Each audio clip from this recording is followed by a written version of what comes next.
This one's gonna be heavy.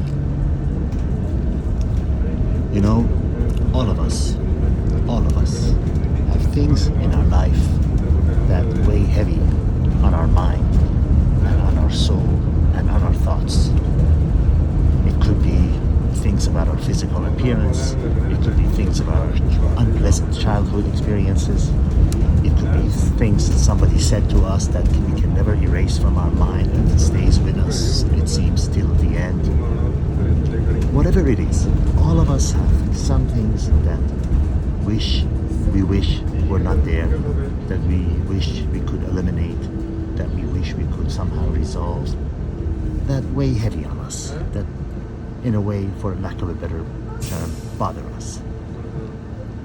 Now, there's a segment of society, stay with me on this, I told you it's going to be heavy. There is a segment of society, in all societies of the world, all of them, no one is spared, no one is an exception.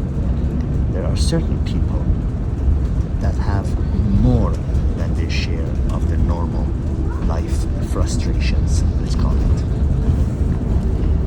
These people are constantly tormented to the point of not being comfortable at all. Imagine you're wearing a shoe and there's a pebble in it, you know, that's constantly bothering you at every step of the road of life in this case. They are never at ease. They're always worried to the point of it interfering with them living a normal life. Continue to stay with me on this. These people, men and women, exist. Again, the underlying cause could be anything, like I said in the beginning. It could be childhood experiences, it could be some physical appearance thing, it could be some disability, mental or physical. It could be the fact that maybe, you know, they feel they are not normal, you know, whatever the source of that frustration is, it is at a much higher level, at much higher pitch than the average people have, which we all do.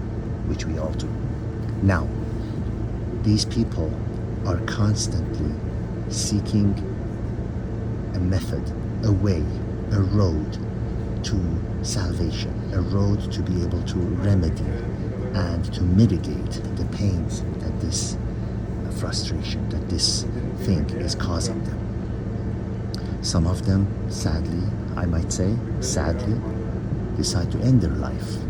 Yes, jump off a bridge, take Valium, pills, and go to sleep and never wake up, cut their wrist. You know what I mean. It is that serious. Others find refuge and find remedy and find solace in other people that are in the same exact level of frustration and depression and sadness and the point that is bothering them, like that pebble in the shoe.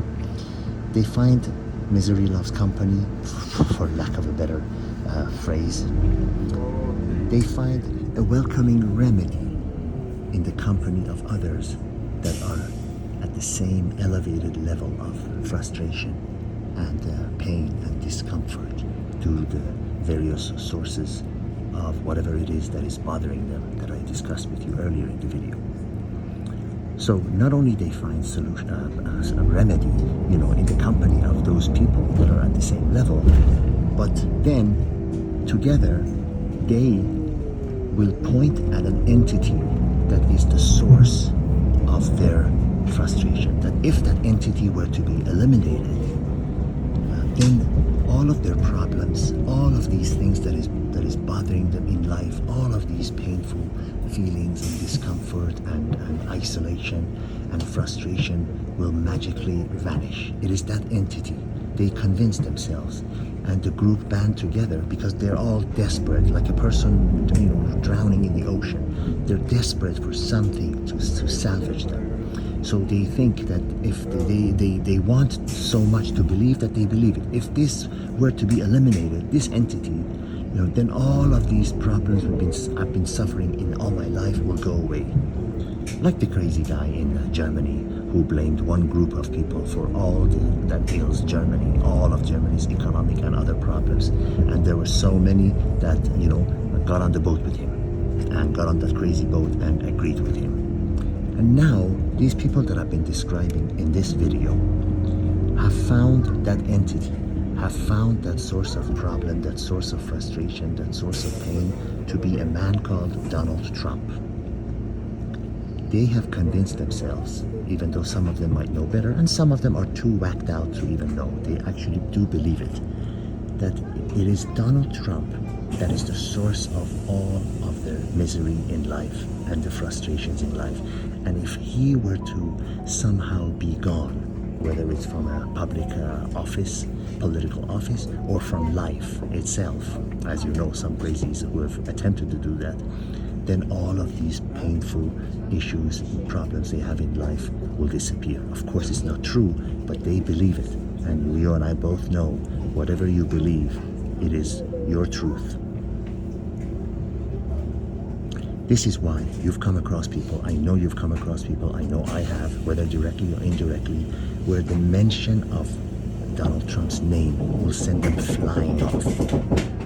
They hate you for knowing you support him. They want you to be gone. They want you to be out of their life. If there's any forms of friendships, whether on social media or even family ties, they will sever it because they see you as a person who is preventing them from being able to, wanting to eliminate this source that is causing all of their pain, which is a phantom belief. But as long as they believe it is true. This is why some people just act abnormal. They call it Trump derangement syndrome. They act abnormal when you tell them, hey, I am, for example, just supporting him because I don't care about him as a person. I like the policies. But they say, no. They're thinking, you're thinking, hey, I'm making a political choice that lasts for 4 years max. They're thinking you are standing in the way of them finally finding a remedy for their life frustrations and pains and sadness and depression. And you are one of the elements that is causing this man to not be eliminated, to not be gone, to not be removed from any sort of power or even life itself. That, my dear, that, my friends, explains what they call the madness of Trump derangement syndrome. That explains the bizarre behavior that some of you might have experienced. We all have seen people who just go off the handle. They just go crazy when they learn that you are supporting him or that he has won, a place of power, to the position of power. This explains it. They see you as a hurdle. They see you as someone that is blocking this wish for them to come true, even though they will still remain just as miserable, sadly, just as sad, just as depressed, just as bothered, just as ill at ease, no matter Donald Trump or any other phantom entity that they are blaming for all of their life problems is here on this earth or not. All the best.